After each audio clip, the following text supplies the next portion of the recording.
Here's a full recap of everything that happened during NJZ's first injunction hearing. Adore emphasized HYBE invested a total of 21 million Korean won. They also stated that they fully met their revenue sharing obligations, paying each member a settlement of 5 billion Korean won. Adore's lawyer argued that Adore made an unprecedented investment in NewJeans, with over 50 staff members dedicated to their success. They also highlighted the group's unique promotional advantages, including appearances in BTS music videos and collaborations with HYBE artists. According to Adore, NewJeans' reasons for wanting to leave is based on HYBE's negative attitude towards Adore, rather than typical legal issues that usually justify contract termination. Adore presented CCTV footage in court to counter NewJeans member Hani's claim that an islet manager told the group to ignore her. The footage, which lacked audio, reportedly showed islet members bowing to Hani, contradicting her statements. Adore disclosed Kakao Talk messages where Hani told former Adore CEO Min Hee-jin that she wasn't certain of the exact words spoken, suggesting Min had exaggerated the situation. NJZ's lawyers pointed out multiple controversies and conflicts involving HYBE from 2023 to 2024, such as mass media manipulation, reconstructing of Newberry, plagiarism allegations involving HYBE's other girl group Islet, and corporation issues with Dolphiners. NJZ's lawyers claimed that no other HYBE artist had to endure such treatment. NJZ's lawyer alleged that NewJeans faced discrimination. HYBE had promised NewJeans would be HYBE's first girl group when Adore CEO Min Hee-jin joined the company. NJZ went through debut evaluation in March of 2021 and were neglected by HYBE until September 2021. During that period, Source Music recruited Sakura, Chaewon, and Yeonjun. No explanation was given for this. When Hain was chosen as an ambassador for Louis Vuitton, HYBE pushed for LE SSERAFIM to get a deal with the same exact brand. Louis Vuitton even apologized after realizing that they had assumed NJZ had been consulted.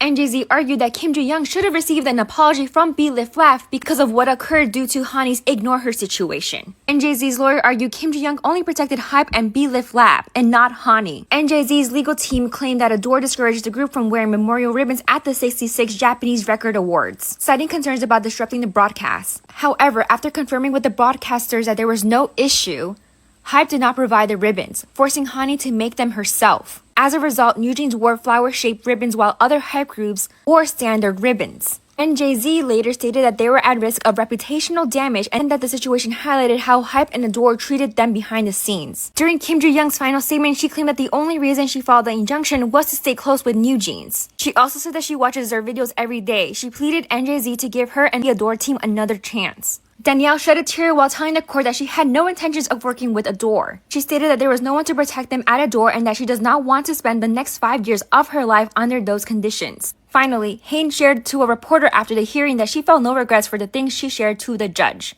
I want to keep this TikTok strictly as a recap and separate from my own commentary on everything that occurred. There's a 오늘 출석 의무는 없었는데 이렇게 좀 직접 나오게 된 계기가 좀 있으실지. 아무래도 저희에 관련된 일이니까 저희가 직접 출석하는 게 맞지 않나 생각해서 직접 출석하게 됐습니다. 혹시 만에 하나 법원이 어도어 측에 손을 들어주게 되면 그 다음번에 예정된 홍콩 공연은 어떻게 하실 계획이신지 계획이 있으실까요? 글쎄요, 가능하다면 저희는 계획한 건 계획대로 진행할 예정입니다. 오늘 그래서 한 분씩 그 말씀을 또 재판장님께 전달을 해드렸잖아요. 좀 어떤 부분을 좀 가장 강조하고 싶으셨을까요? 우선 저의 말이에요. 저희가 겪은 그 방안에 대해서 제대로 설명을 드릴 수 있었던 것 같아서 후회는 없습니다. 민희 씨는 그런 게 있으셨을까요? 아까 연습생 얘기를 좀 하셨었는데 좀 가장 강조하고 싶었던 부분이 있었다면?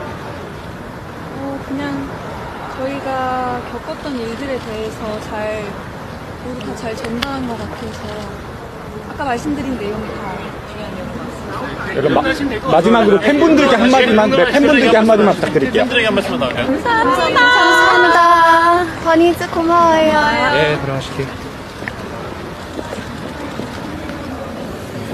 The Ignore Hani incident is spiraling even further out of control, and now Adore is trying to rewrite the narrative. On March 7th, Adore released CCTV footage and Kakao Talk chat logs, claiming they disprove Hani's experience. But instead of clearing things up, the evidence raises even more questions. In the chat logs, Hani clearly expresses that she heard Ilit's manager tell the members to ignore her, but Adore is now twisting her words, using minor uncertainties to downplay the incident. And yet, if everything was so clear-cut, why did they wait until now to release this footage? Hani isn't staying silent. She called out Adore and HYBE directly, saying, "How can you take one part of a conversation and shift the meaning of it to benefit your point of view?" She also made it clear that if this false narrative continues, she will expose the truth, stating, "If you continue making false assumptions about us, then I won't stay quiet."